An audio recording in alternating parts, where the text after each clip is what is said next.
first, to start things off, we're going to talk about what land use is and the origins of zoning. So what you're looking at here is a land use map of Lower Manhattan.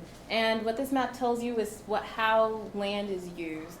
The red portions are commercial, yellow is residential, and these are typically the standard colors that you'll find on any zoning map in any city.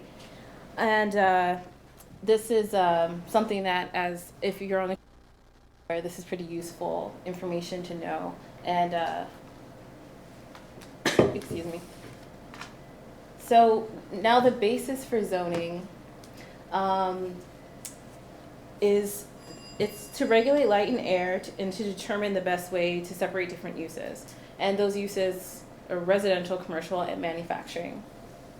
And this became really, really important. And so it's important to know the history here. Excuse me. And I'm sorry, let me go back. And so separation of those uses that may not go together well, that's the other basis for zoning. So as you can see in this picture, you have very tall buildings that are clustered together. It makes it difficult to actually get any light and air. Just imagine being a person walking through that or living in that type of environment. It would be a little rough. And this is a picture of what was predicted New York City would actually look like. So the stage for zoning. In 1860, there was a building code created that was in response to a number of fires that in residential buildings. There was an issue with people trying to get out of the buildings and smoke getting in the stairwells, and there was a lot of publicity about this. So because of that and the fact that there was wood construction that could catch fire easily, and large portions of the city were destroyed because fires were just spread. So cast iron columns were created, a new type of steel construction which would help with that issue. And there are other things associated with that to try to fireproofing. You also had fire escapes, which were required on new tenement buildings. And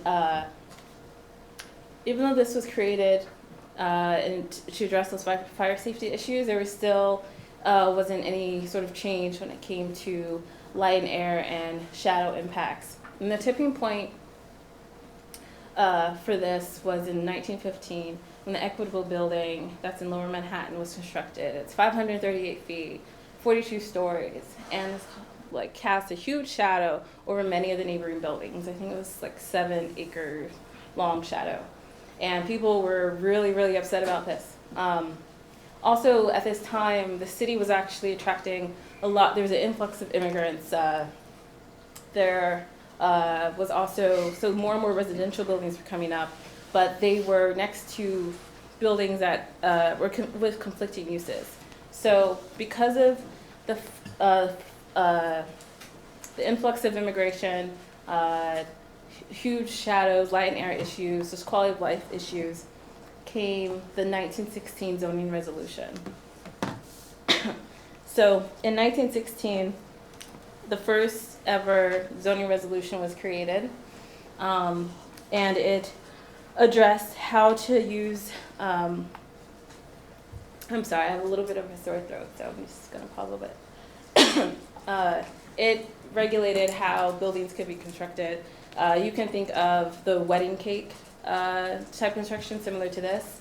So this allows for some light and air out the street, even if the buildings are quite tall.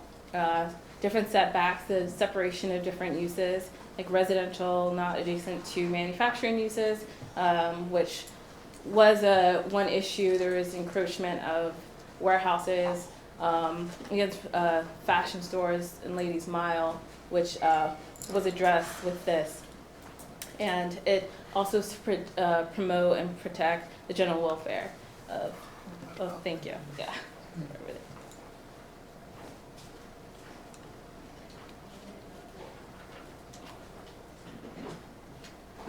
So times change.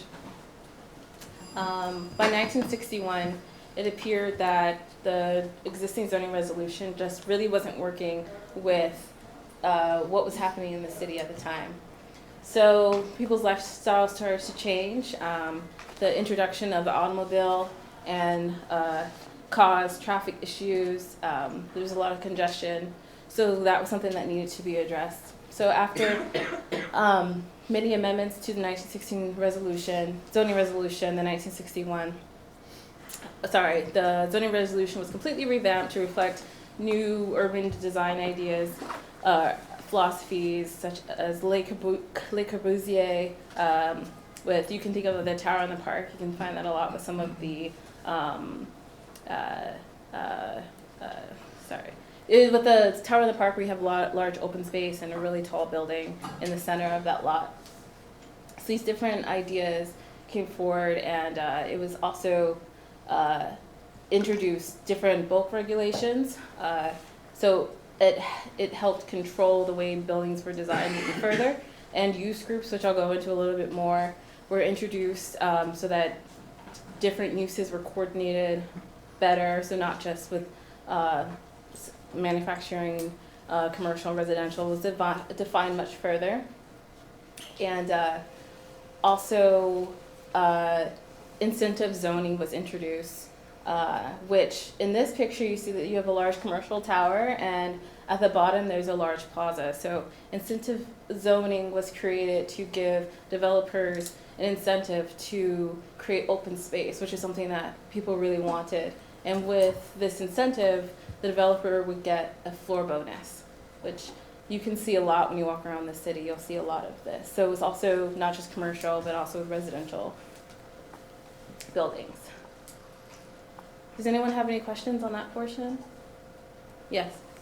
What do you mean by bulk regulations? Oh, okay, I'll go into that in a little bit more depth, but that has to do with the shape and the size of the building, the relation of the building to the lot. So I'll go with that. And also, if a building is made before a building code is implemented, do you get, is there an exception made, or do you have to get up to standard?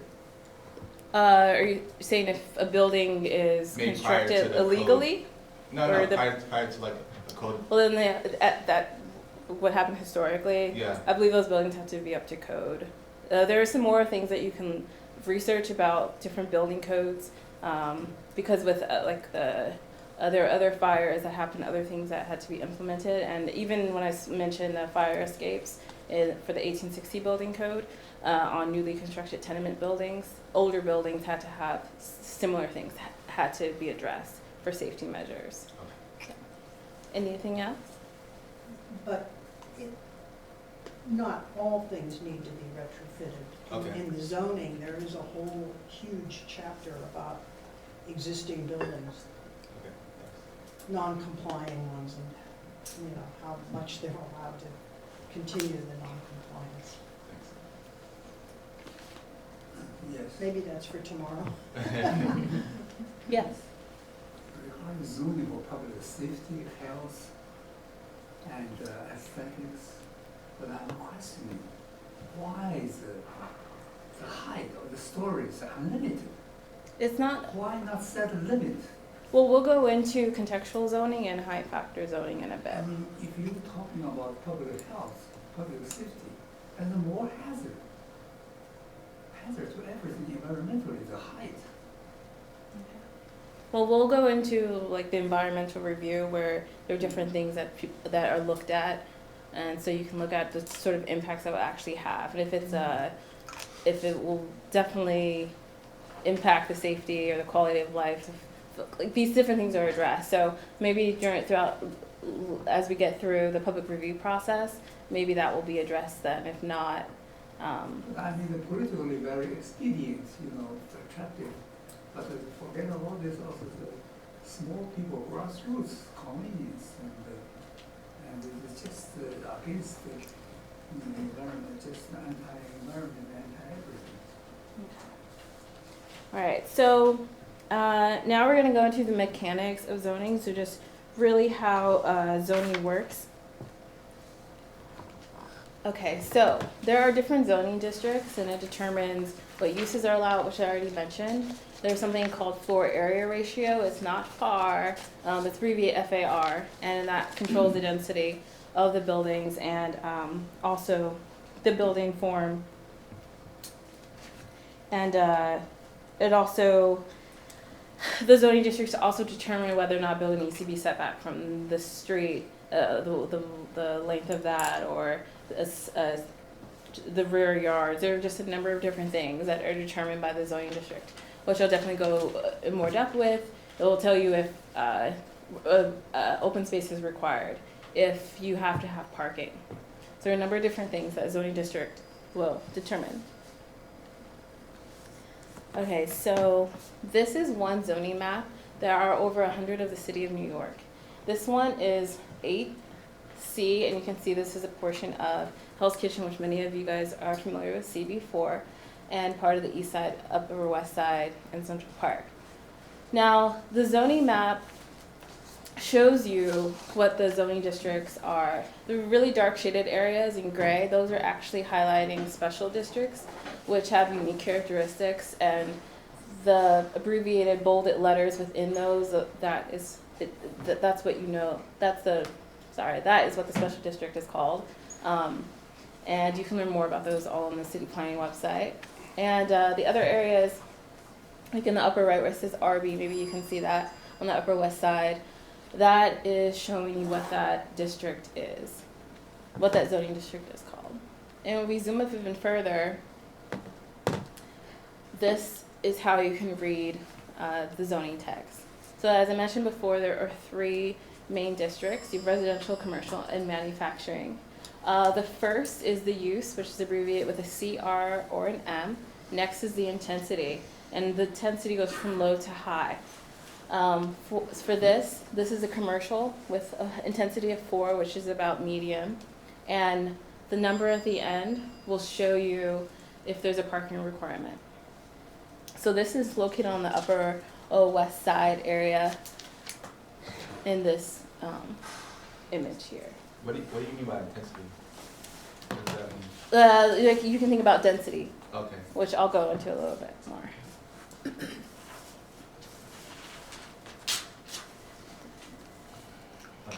Okay, so then there's the zoning text, which this is some of how you can read it. There's a date which tells you when it was actually created or if it was revised. I should mention that the zoning resolution has 13 articles, and they set forth the regulations that govern how the land is used. And each article contains chapters which have sections. And this is just a sample of one of those. Okay, so I just showed you that this is the date when it was created or last revised. This is the article, the chapter, and the section. So we may say, oh, section 33-122 or 33-122. Next, this tells you where this text actually applies. So those are the zoning districts there. This is how the term is defined. And then at the bottom, we'll go into a little bit more of that. It shows you the zoning districts and the maximum floor area ratio. So these are the different use groups, and you can see here they're sort of coordinated similar to the zoning map. But actually, no, I take that back. But some of the colors coordinate to some of the zoning districts, but the zoning text identifies which groups fall underneath which zoning district. And there are 18 here. And here's an example of within the zoning resolution what some of the permitted uses are. They show you which use group they fall under and which zoning districts they're permitted in. And this hasn't been updated since 1961, so there are outdated, as you can probably see here, like shoddy manufacturing that may not be as useful anymore, but they are still in the zoning resolution. And we are using the 1961 zoning resolution today. So here we can talk about we're going to talk about density, which has to do with the floor area ratio, and that reflects the ratio of the building floor area to the zoning lot. And so here you have say this is a building, and we're simplifying it a bit here, but It's 1 story and it covers the entire lot. Say that is the FAR, the floor area ratio is 1. You can, if you cover up, okay, so you have 100% coverage on the first one, and the FAR is 1. And say if you use less of the lot, if you cover less of the lot, you can still construct a building that can be a little bit taller and it still meets the same FAR. You do it again, use 1/4 of it. It's the same thing. In the next example, the floor area ratio is 2, and everything here is just doubled.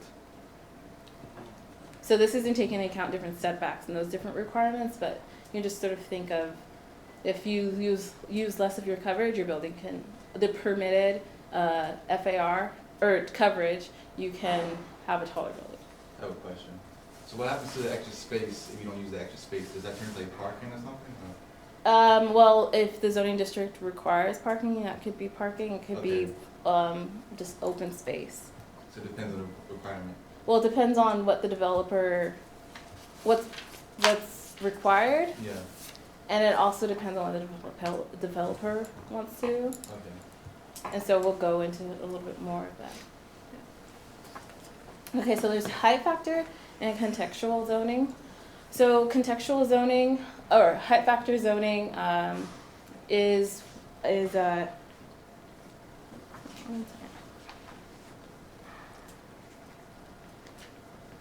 So height factor zoning, this can typically be found in R6 to R9 districts. So those are R6 to R9 districts, and those are higher density districts, and these are buildings that promote open space, so they have a requirement for open space. So you will see setbacks from the street here, and there isn't necessarily a height limit.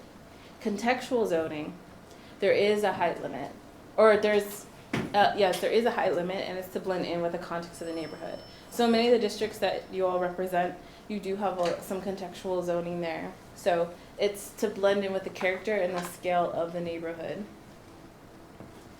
And contextual zoning, you see here it's R7A for this example, and usually you'll know it's a contextual zone because the suffix will end in A, B, X, and D. So as of right zoning, so for example, that contextual building here, if that new building, which is in the middle there, is constructed and it complies with the existing zoning, that's as of right, and it doesn't require discretionary action, which we'll go into a little bit more. And so much of the development in the city is done as of right, and that means it doesn't necessarily it does not go through a public review process, and it just requires approval, permits by the Department of Buildings. So now we're gonna, did anyone have any questions before we move on? Is there a handout for this? Yes, this is online as well. Okay. Yeah. Thank you. Was there another question? Okay. So we're gonna go into zoning districts and tools, and I'll start off with special districts that some of you may be familiar with, especially in Community Board 4. So special districts are created and to provide a very specific, to address a very specific planning and urban design objective within an area that has very unique characteristics. So there's the Special West Chelsea District was created.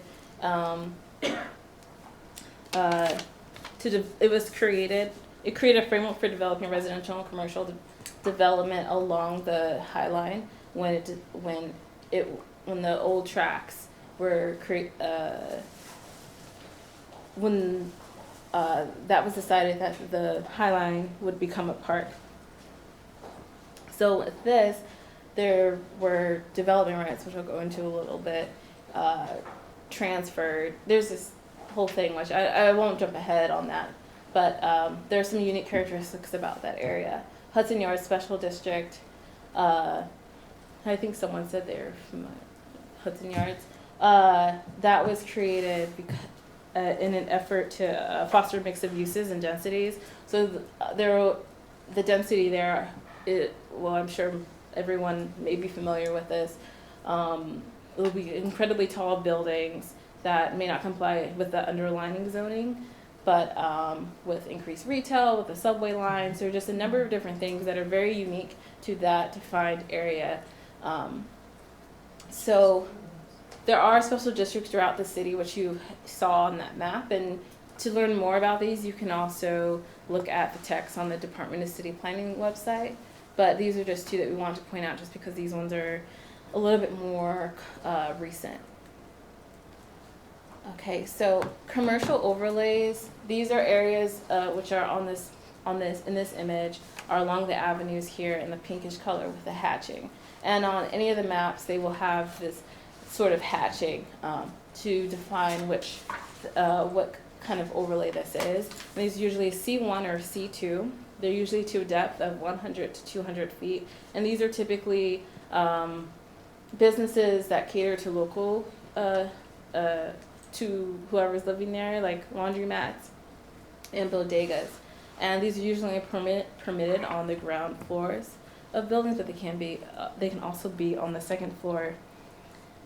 And the amount of depth and how many floors they take up is determined by the zoning district. So this will be this is in an R72 district, and then that is just on top of it. So.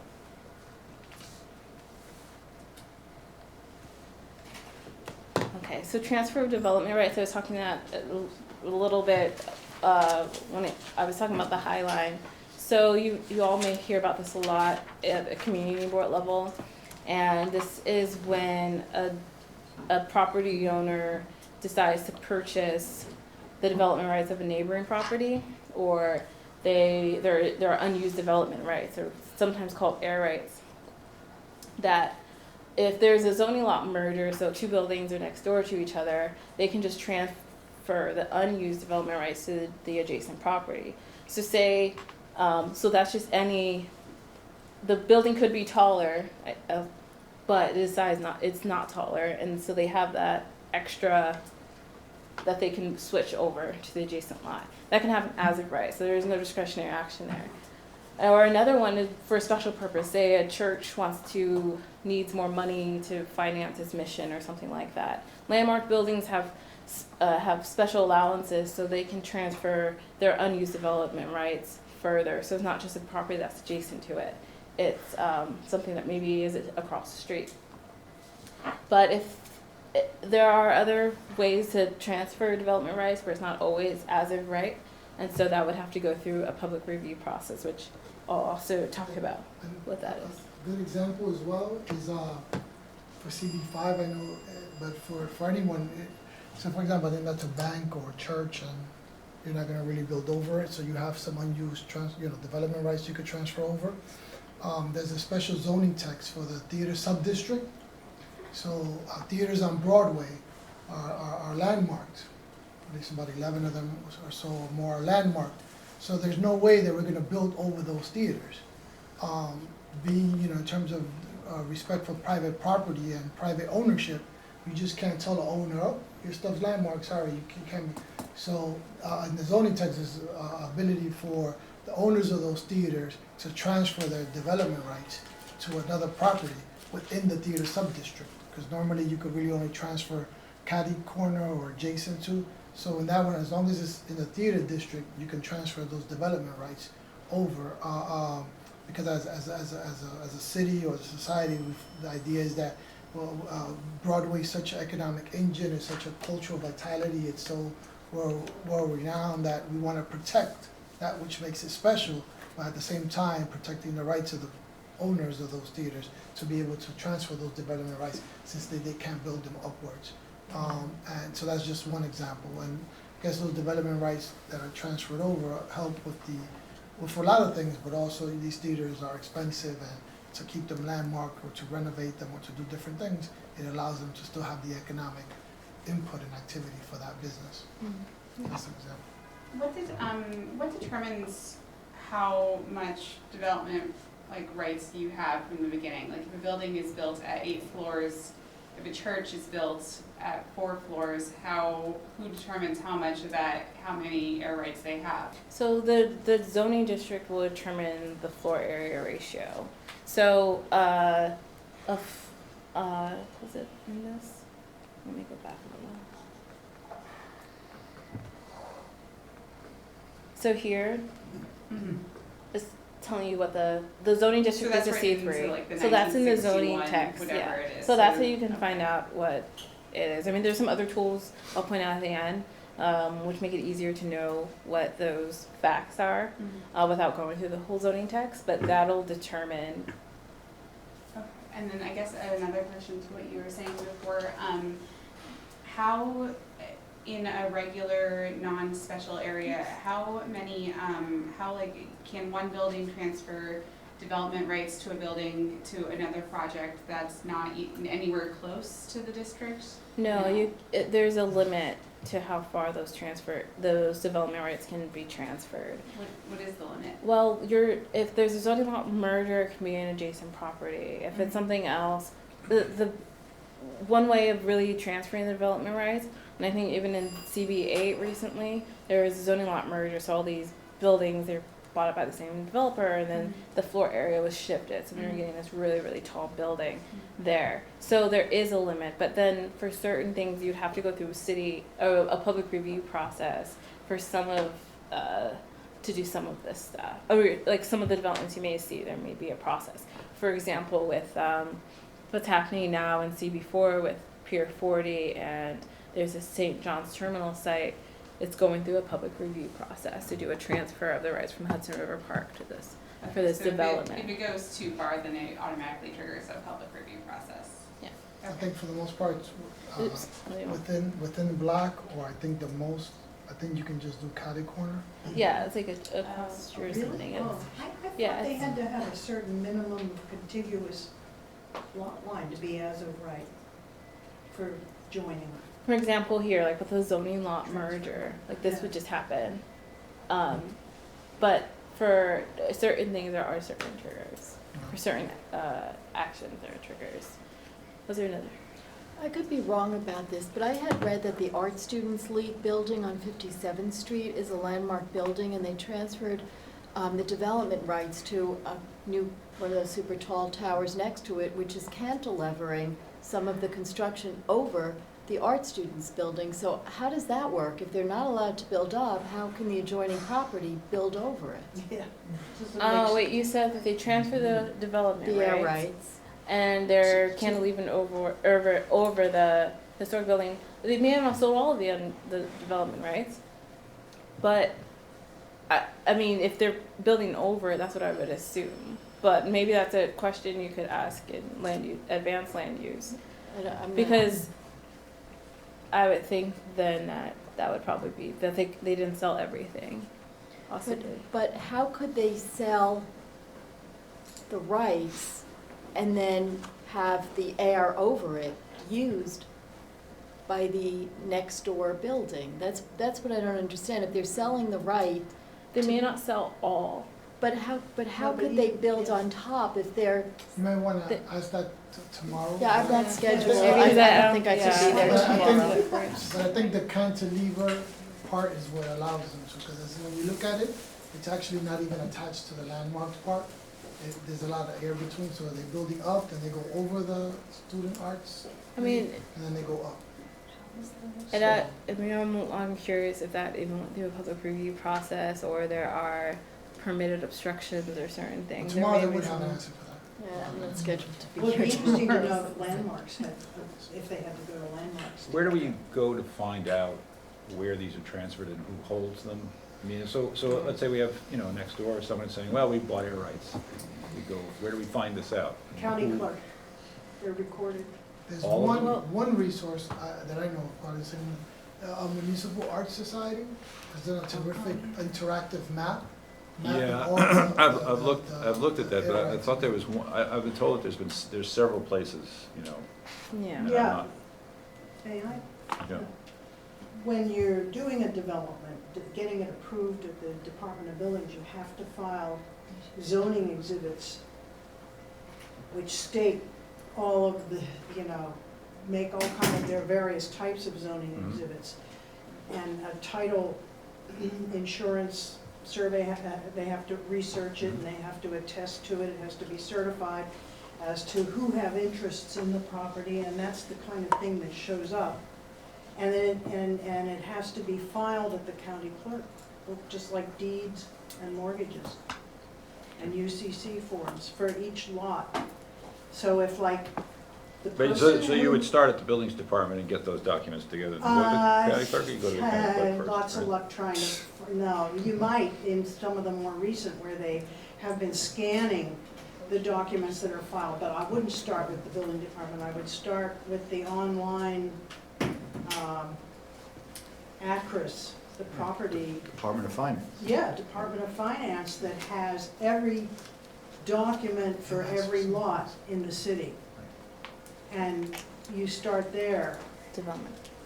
And for like if the guy at the owner of lot 1 says, oh, I have the air rights from such and such, and then so you can go and look up his lot and find out, and those zoning exhibits are filed at the county clerk. And you'll find out who's the twinned with him, Is there a review process, like an on-site monitor to make sure that there's compliance with what is supposed to be happening? I know the Upper East Side building was stopped. What do you mean by to monitor what's Well, to happening? make sure that the construction of the building complies with the zoning, with the height, with the FAR, with everything, because there's self-certification by architects and engineers, and that's led to buildings that are built beyond what's permissible, or construction methods that don't comply with code necessarily. So I'm just wondering if there's a monitor who makes sure that the construction is compliant. So hi, my name is Ahmed Tigani. I also work here in the Land Use Division. So, yes, so any new application for a new building, a major alteration, anything that requires permits from the city that is as of right moves through the Department of Buildings. They have something called the Development Hub, where you submit your plans to seek out these permits. Their plan examiners are supposed to take your plans, check it against the existing zoning framework of the area, and to make sure that the building you're building is in compliance with code. The plan examiners also put this information up on the website for that particular parcel. When you look up a building on Department of Buildings website, it's you go to their main website, and then you can enter the address. Each building has its own building information page. I think the acronym for it is BIS. And when you go to BIS, you can see if there's any new permits that are up, and if there is a new permit for a new building, there is a link called zoning documents. If there is a window, I think it's 45 days, I may be off on that, that is called the development challenge process. This is not that old in New York City, actually started in the Bloomberg administration, where people who are submitting their permit, looking for the new building, they have this online. You can go to the zoning documents and see if you identify an issue in what they're proposing versus what the zoning is for the area. So there's some transparency. So yes, the city monitors it through the plan examiner, through the development hub, and then there's actually an opportunity for the public to opine through this development challenge process, which I'm not exactly sure on the days, but there's a lot of literature on it online. What about during the construction process or before the certificate of occupancy is issued? Is there someone to check and make sure that they didn't go beyond what they were supposed to do? That's built within. I'm a little cynical. But. No, Yeah, you're experienced in New York City building lore. So they are both responsive as a reactive body, people making complaints and them coming up. But there are different checkpoints within the process where the OB has to sign off on different steps of their project.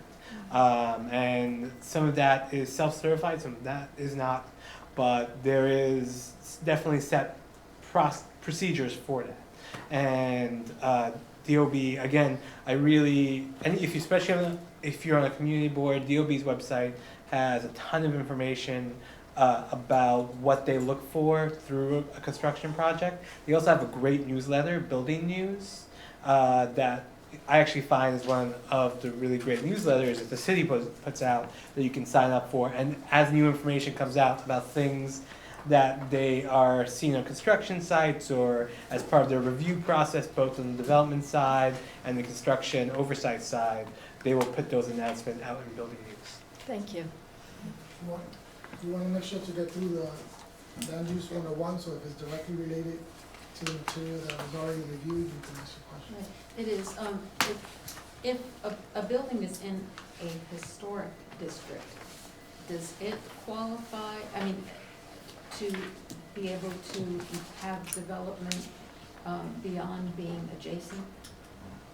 You know, is it considered like the theater district that you described, where air rights can be popped somewhere? In a historic Yeah, like, district? If it's, yeah. I just like with wondered. for example, the landmark building, Not if it, not landmark, but if it's Just a a historic historic building. district. It's not. to go further. Yeah, there are historic districts in the city, right? Yes, there are historic districts, but I don't know if there's any limit. So if it's if it's a historic building, if it's in a historic district, it's a contributing building, it's a landmark building, and the mechanism. Not landmark. Just So the mechanism for doing that outside of what the sort of adjacent parameters are would have to be done through a special district, a special permit mechanism. And so I think Erica will or has gone through special permits, Not- special permit. No, we're not. And advanced land use is also where we get into this more in depth, which may be tomorrow. So I definitely encourage you, once you've taken this class, to take our advanced land use class. But the special permit is the mechanism we would be using to go greater distances, as you pointed out in the example you gave. Just one more question. Can you just briefly explain the difference between high factor zoning and sub? Contextual? Yeah. So contextual is where it blends in with the fabric of the neighborhood. Yeah. So similar height, similar even building materials. The height factor doesn't have a height limit, and it requires open space. Okay. And those are usually in R6 to R9 zoning districts. Thanks. You're welcome. Okay, so incentive zoning, I mentioned that was one of the things that contribute to the 1961 zoning resolution, where a developer there's an incentive to provide a public benefit, such as affordable housing or a public open space, and they get a certain percentage increase in their floor area. So here, they get a 20% increase in their building if they provide affordable housing, or a 33%. These are just some examples, but so usually it's with affordable housing or public open space, or maybe even community facility space. Okay, so now we're going to go into the public review process, which, so as I mentioned before, as of right development, that about 80 to I think 90% of the development in the city happens as of right, which is really a good thing. So the Department of Buildings enforces the zoning resolution, and that means that the Department of City Planning or the board and standard of appeals aren't involved in this, because this development does not require discretionary action. So a discretionary action is when a project or a proposal requires an approval by the City Planning Commission or the Board of Standards and Appeals. And I'll go through what the role is of each of these city agencies. And some examples of that are zoning amendments, special permits, authorizations, and variances. So for anything that triggers a public review process, there's a state and a city environmental review assessment. And this is an opportunity for the community to provide input. Someone mentioned earlier about the impacts, the environmental impacts of certain developments, particularly very large buildings, can cause in certain neighborhoods. And so there are certain things that the environmental review will look at, and these are some of those things. And some neighborhoods may be more interested in what some of those impacts are. So this actually goes, the environmental review process actually runs parallel, which another diagram will show this. It runs parallel to the public review process. So the environmental assessment statement is created, and there's either a positive or a negative declaration. Depending on that process, it will move a certain way. And there's a draft scope, a final scope, and then there's a draft. And depending on who's proposing development, if a certain city agency is proposing a development, will determine who is responsible for the environmental review. And sorry, I thought I was going to say something else about that. And also, I should point out that this will also here identify some of the worst case scenarios. What's the impact if you put 500 new apartments in this area? How's it going to impact transportation? How's this going to impact maybe schools or open space? So there are many different factors that it looks at. Now, the Uniform Land Use Review process or procedure, I think it's process and not procedure, is also abbreviated as ULURP. So this is the part where the community boards are involved in, and different city agents, or the Borough President's office, the City Planning Commission. And this is when there are certain land use proposals that require approval. So it's a standard process where everyone involved has a certain role, a certain time frame. And just gonna tell you about it. And yeah, this was developed in the 1970s, by the way, so it was well after the 1961 zoning resolution, and it was an effort to collaborate between the community and the government as part of the city charter. And there are some common actions, zoning map changes, city map changes. So say like mapping a park, disposition of city property, and special permits, which Ahmed was speaking about a moment ago. So these are the different folks involved in the ULURP process. You have Department of City Planning, the Community Board, the Borough President, the City Planning Commission, and then the City Council. So here's a really detailed and informative diagram showing the whole process and of the ULURP. There's some meetings that a developer or an applicant will have with the Department of City Planning. And you can see here where the environmental review is involved. So these things run parallel to each other, and that's before it's even certified. And then the community board review is 60 days. We always suggest the community board takes its full review period, and then the community or the borough president has 30 days, and then so forth. And the whole process takes approximately 7.5 months. It could be shorter depending, say the community board doesn't take 60 days, the borough president takes 60 days or 30 days. It just varies. Okay, so the Department of City Planner. Oh, sorry, I just had a question. So the ULURP and the I guess the other pre-certification application process, those things happen at the same time. when someone is trying to build a building that's not as of right, is that correct? So this occurs, yeah, when something doesn't just happen as of right. Now, it's going this way. So this is pre-ULURP, I guess, and this is ULURP. Oh, so they It's don't have it ULURP at the once same- it's certified. Okay. Yeah, so what I meant by at the same time, I was speaking about the environmental review period of a proposal. Happens along the same time, which I'm not sure if it was in this, no, it's not in this diagram. But this one sort of shows you, it's filed, it's reviewed, then the final. So it's just abbreviate EAS. Yeah.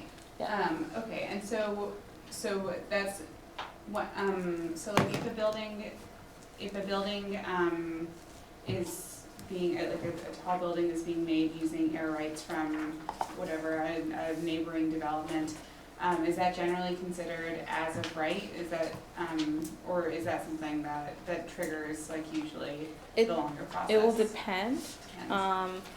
Like say if it was with a zoning lot merger and, I mean, the building complies with what the permanent zoning is. If it's doing something that's completely different, which they want to have like a 500 foot building, and say it's in a contextual district, so there's a certain scale and everything like that, that would be something that would most likely go through ULURP. That would have to go through ULURP process. So it's this, a project with development rights could occur as of right, but it could also occur through the process. Yeah. Is the 7.5 months just ULURP, or is that pre-certification and ULURP? This is everything. Yeah. It could be longer. I've had meetings with some applicants that, I don't know, some of their processes are taking like 3 years and they're not even certified. I haven't been meeting with them for 3 years, but their whole process is 3 years. Because even for certain special permits, they may have, say there's a special permit called a 74-781, and for that they want to change the use of that space, and they have to advertise for conforming use for an X amount of time, depending on the square footage of the building. So that advertising process could take a year or more, or I mean 6 months to a year. So before they could have an informational meeting and things get stalled. People can get stalled up here, like, oh, you missed this or you missed that, and so it could be a much longer process. It's, yeah. Are there any other questions?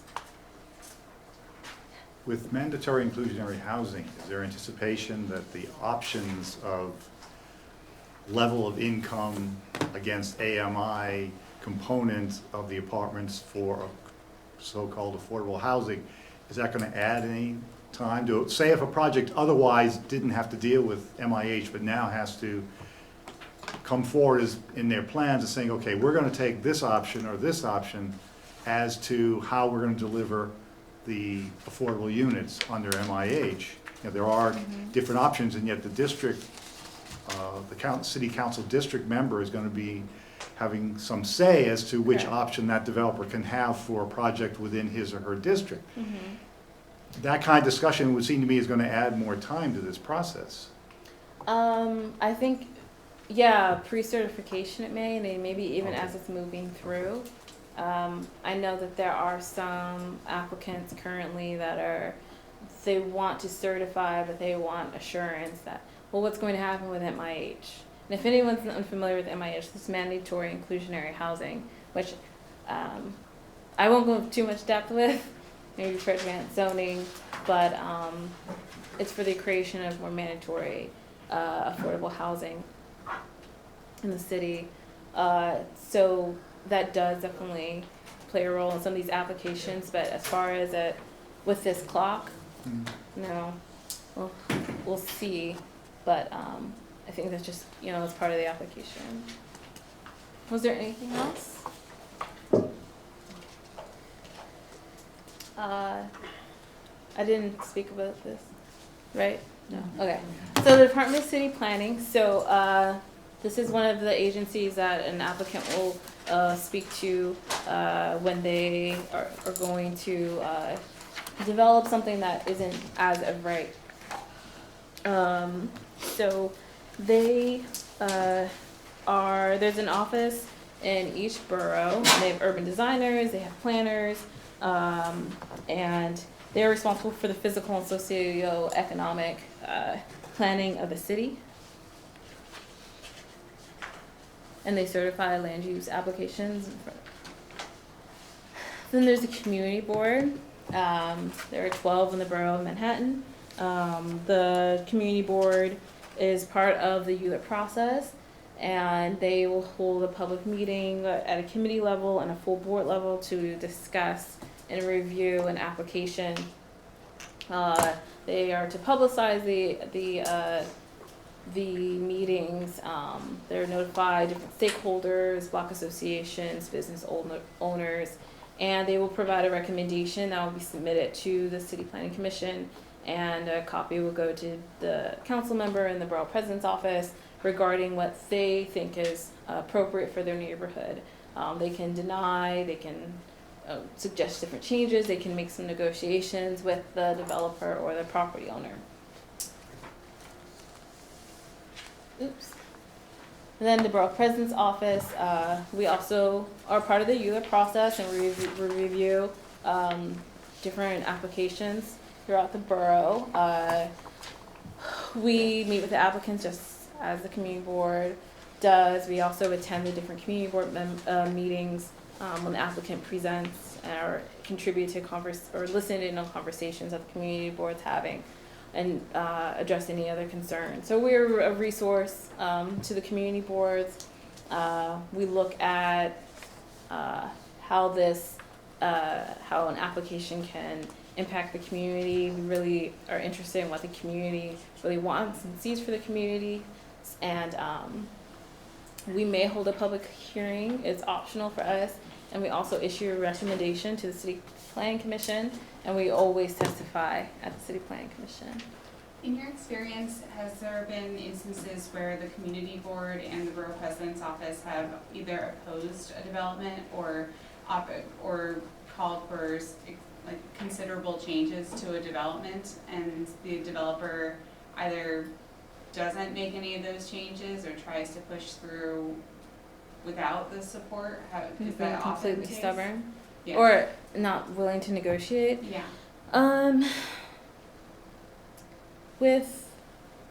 In my experience, I've had issues with not exactly the issue you're talking about, but definitely issues with information and being honest, truthful, and like applicants being a little sneaky, those sorts of things. Is it necessary to get Borough President and the community board's approval to move forward with the development? We can disapprove a project, and it gets approval at the City Planning Commission and the City Council level. That does happen.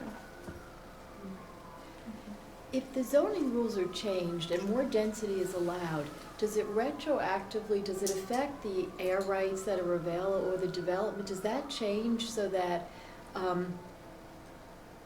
if they sold what they had then, do they now have more to sell? Oh, so if a building not... was originally underbuilt, sold those development rights, and then it's been rezoned, so it's been upzoned, but they have new development rights. I would believe so, but are you going to go to the advanced zoning? I'd like to go to another one, but I don't think I could do it tomorrow. Okay. Well, if you leave your contact information, I'll confirm it with you, but I would assume so. I haven't seen an example like that. I have tons of questions, so you probably don't want to get in touch with me. Which community board are you? 8? Oh, you're 8? I'm your planner. So I guess. Well, there we go. I'll be quiet from now on. Well, no, that's okay. I mean, these are good questions, and Yeah, there are but- upzoned districts yeah. in Manhattan, Brooklyn. So yeah. Because I know recently with one application I was reviewing in CB3, some buildings were currently underbuilt. They wanted to put a commercial overlay so those buildings could actually be benefit from that rezoning and actually fix up their buildings and make more money and everything like that. So those buildings are impacted by any changes. Someone spoke, made a presentation before the board and talked about, or just spoke about developers building out as they go up to take more advantage of the space so that if they're not straight buildings, they expand as they go up a little bit, or they put the mechanicals in different positions so they get more square footage. Is there any effort to change the rules or do anything about the developers manipulating around what already exists? And if this is not on point, then don't answer, that's okay. Okay, yeah, so, one thing I'd say, like, with the zoning quality and affordability, that was passed, there are some guidelines about how the building can be shaped and everything like that. So I wouldn't necessarily say they're manipulating. That's how it was presented, but I'll try and be objective. All right, I'll follow up with you. Maybe if you leave your info, I can send you some Okay, information.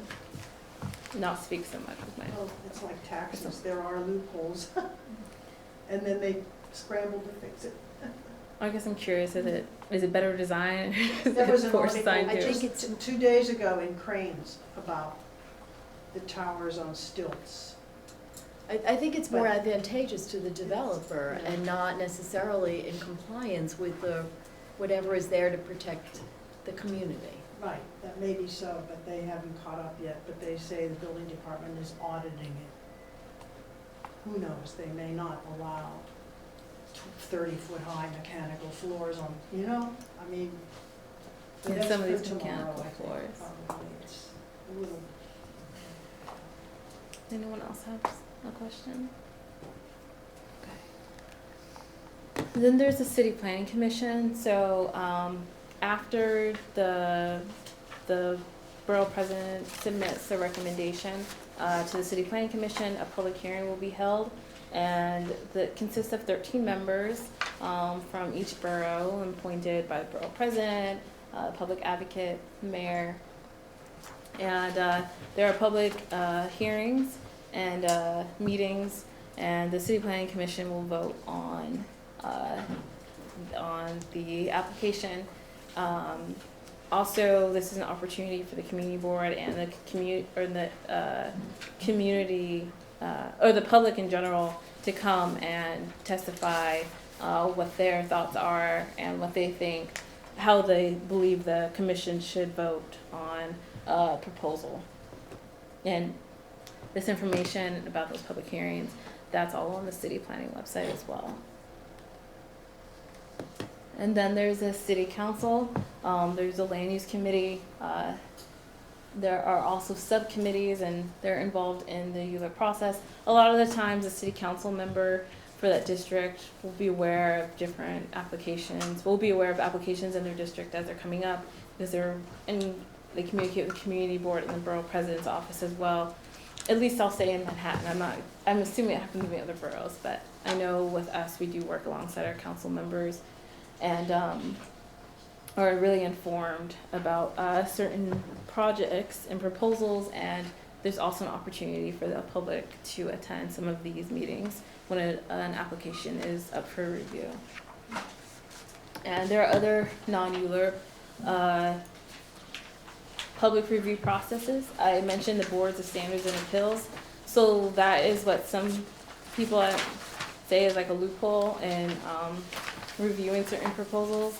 And are we gonna go into that? Yeah, so for the board of standards and appeals, you have to have an unnecessary hardship to be granted a certain variance. So say you have some of these you'll see in historic districts. For me, I've seen this a lot in community board too, where, I have an irregular lot, I can't, there's like an unnecessary hardship, which makes it difficult for someone to develop based on the permanent zoning and the uses there. So it has to be unique, they need to make a reasonable return, and they can be granted the minimum variance necessary. And then there's the Landmarks Preservation Commission, which is also another process which the community boards are involved in with reviewing different applications. So Borough President and isn't involved in this. And this has a lot to do with when a building falls within a historic district, to see if something actually complements or complies with the character and the special uniqueness of that district. Some of the other non-ULURP actions have to do with certain zoning text changes, certain bulk authorizations, and then for non-ULURP actions, there is a community board referral period. So community boards can choose not to say anything on this, but they usually have 30 to 45 days. So this is shorter than the ULURP process, which provides 60 days. And there is a requirement to have public hearings. For some of these, I would say, I believe it's also with sometimes the disposition of land from the city. I know like sometimes non-ULURP actions, I believe, have to do with HPD, you may do that. Oh, I already went through this, I forgot there was a slide. But, so there are certain, as you can see, there are certain findings that must be met in order to be granted this special, or this variance. So, here, I don't think I need to go back through this, but uniqueness, reasonable return, and if there's a hardship. Now, for Landmarks Preservation Commission, it was established in 1965, and it had pretty much everything to do with Penn Station and being demolished, and it was to preserve the special character and aesthetic interest, cultural characteristic of, and it's also to preserve the cultural characteristics of a place. And if a project is occurring within a landmark district, it must get approved by the LPC or the Landmarks Preservation Commission. And it's always trying to see if something is appropriate for that historic district. And there are also public hearings for certain application or for anything happening in these historic districts that are also open to the public, and they are in this building. And it consists of 11 commissioners. They also film their public hearings, and so you can find those online. I believe they have a YouTube channel as well. And certain historic preservation organizations like the Greenwich Village Historic Society for Preservation, they keep these videos on their page, their website as well. But also, just like with CPC or the City Planning Commission, it's an opportunity for the public to provide comment on an application. And usually a week or so before the public hearing, the commission will post the application online for review. Any of the materials showing what the scale, the current condition of the building, what is proposed as well. And so these are reviewed by the community board, as I mentioned already.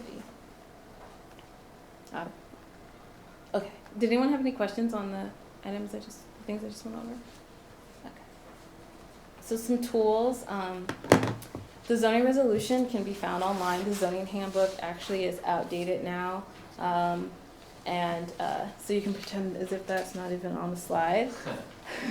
But if, like the zoning resolution's like over 1,000 pages. So it's convenient to just go onto the Department of City Planning website, which has been updated, so this is an older image of it, and you can look at different parts of the text that may be interesting to you. Say you want to know if there are special districts in your neighborhood and what those characteristics are. You can go on here and find that. If you're really interested in certain zoning district, if you want to know about the contextual districts in your neighborhood. Some of these are, you can also look neighborhood specific. You can go on this website as well. It's really useful. I mean, this is what I always refer to as well. This isn't on here, but the Department of City Planning also has the zoning land use called ZOLA. That website is incredibly useful Because instead of looking at those zoning text maps that I showed you, which showed the special district and those zoning districts, this one you can look up by your address or an address. You can look at an intersection. And it's broken down by the borough, and it will provide you with the zoning district, maybe how many residential units are in the building, if commercial's permitted, if it's falls within a certain type of district that's special to it, like the special West Chelsea district or something like that. It's just a brief overview.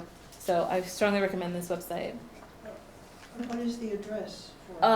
You can, it's on the Department of City Planning website, but you can just type it into a search engine, DCP Zola, and it'll take you to that page. I had a difficult time using Zola.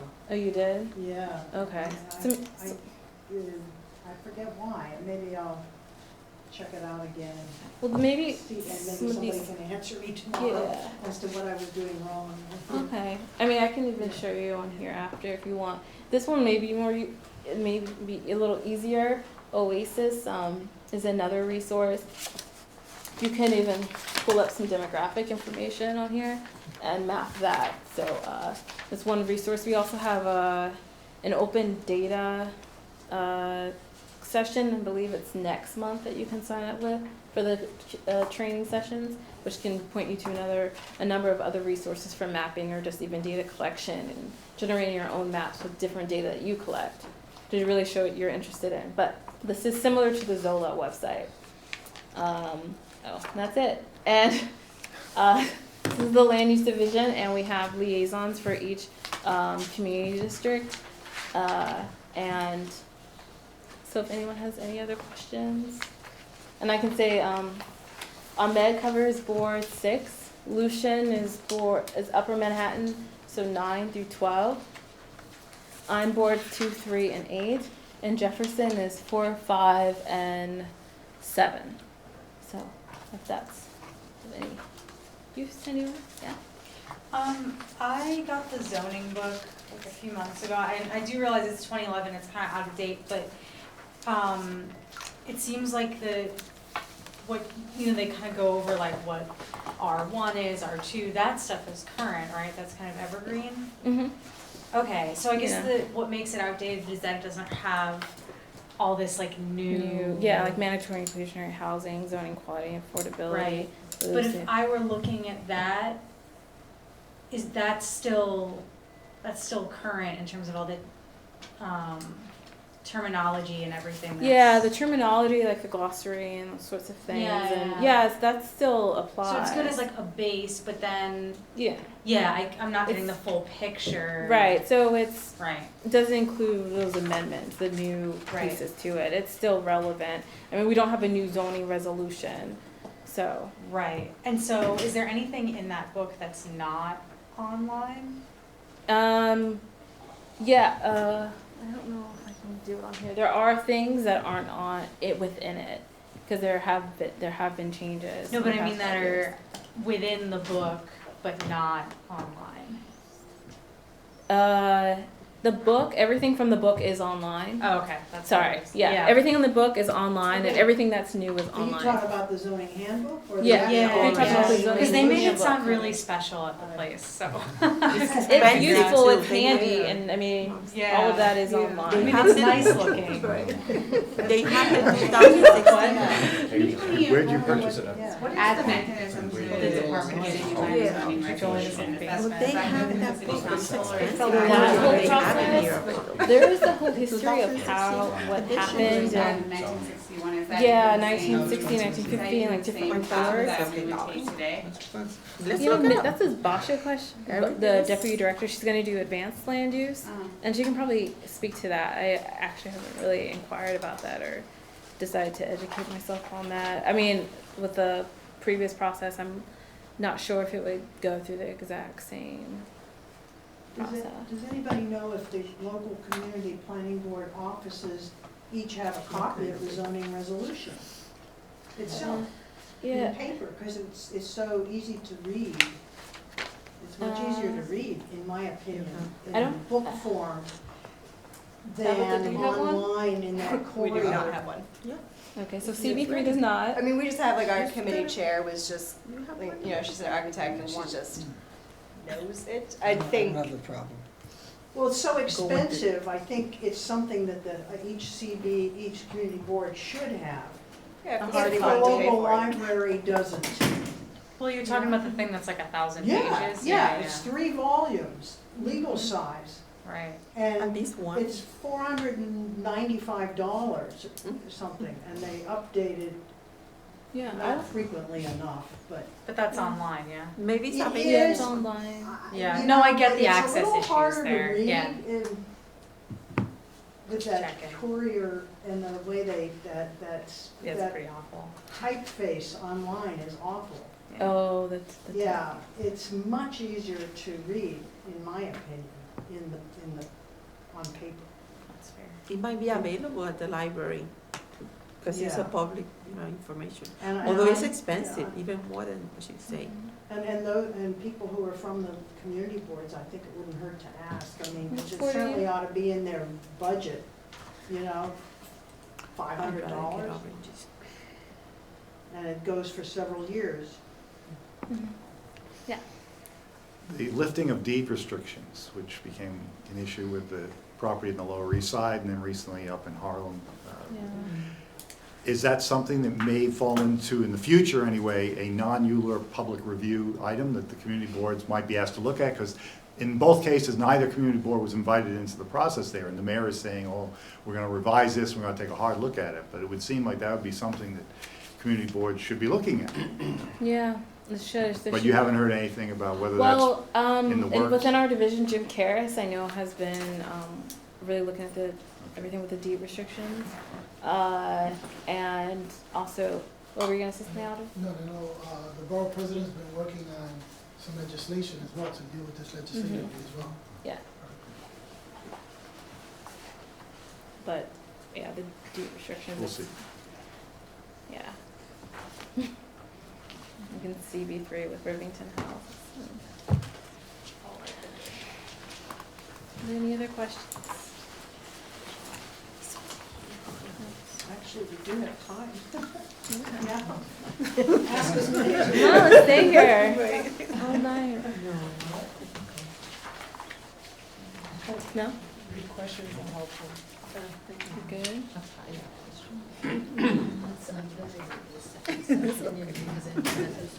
So, if there are no more questions, Yeah. we'll have the handouts and PowerPoint, and those will be up online soon. And for those of you coming to advanced land use with Basha tomorrow, I'll see you guys tomorrow.